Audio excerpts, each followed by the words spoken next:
we want to start adding to our demo here. And I want to actually add the CSS to the site to make sure that each element gets the correct position on the page. So here's what we're going to do. We're going to go to our notepad file, which is, I've got the index file here at the moment. Okay, so the first thing then that we want to do, we want to open up our pages and we want to link that style sheet. Okay, so the key text there to link the style sheet. Did I get rid of the PowerPoint? I'm just going to open up that PowerPoint and put it in. Actually, that wasn't too sensible.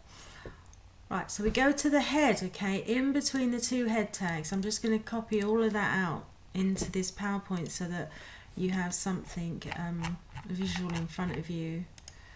So let's just make a new slide.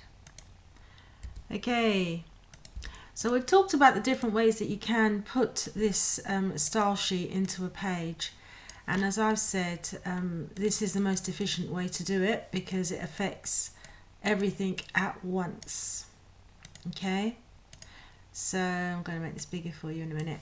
I'm working with a really small video area. This is why I have to do it like this.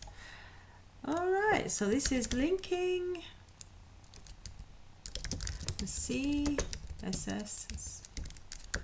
to, so that's cascading style sheet to the web page, or to a web page maybe. Okay.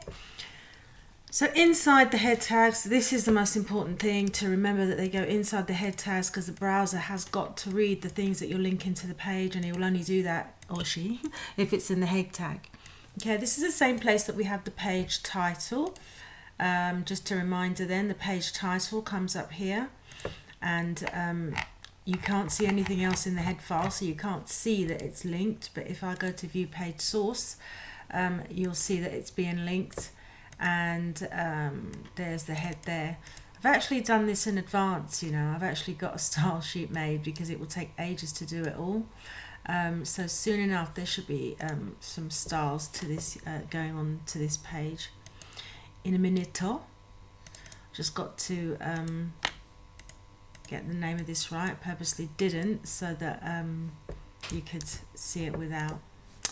Alright, so I like to keep things all lowercase, but I accidentally named my file uppercase, and it may make a difference to the layout actually, so we'll save that and we'll just have another look, because actually that should have been styled once I added my styling to the page, so there might be a bit of an issue there. Okay, so once we've made that link into our style sheet,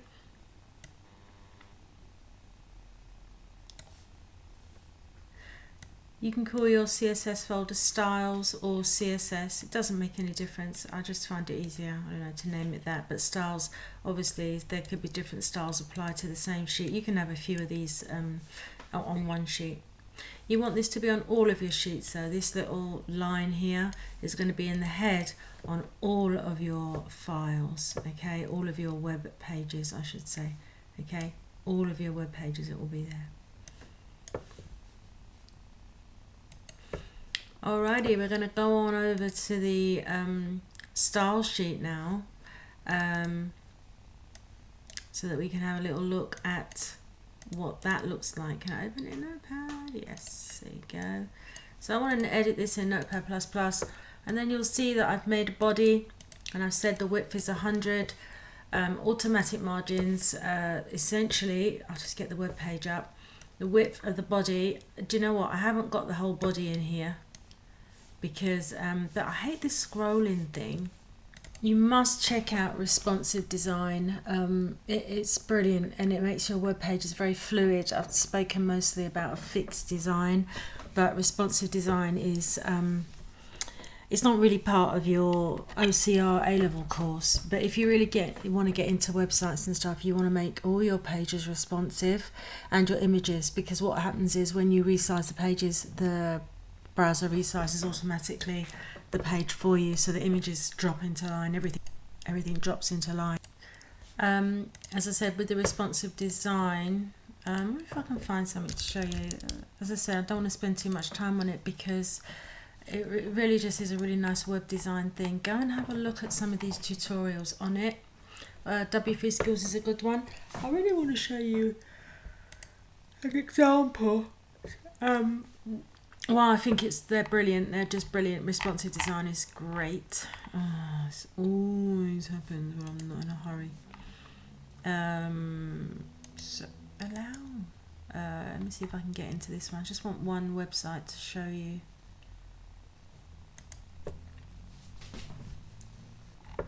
What it is that I'm trying to do, to tell you. Jeez, do any of these even work?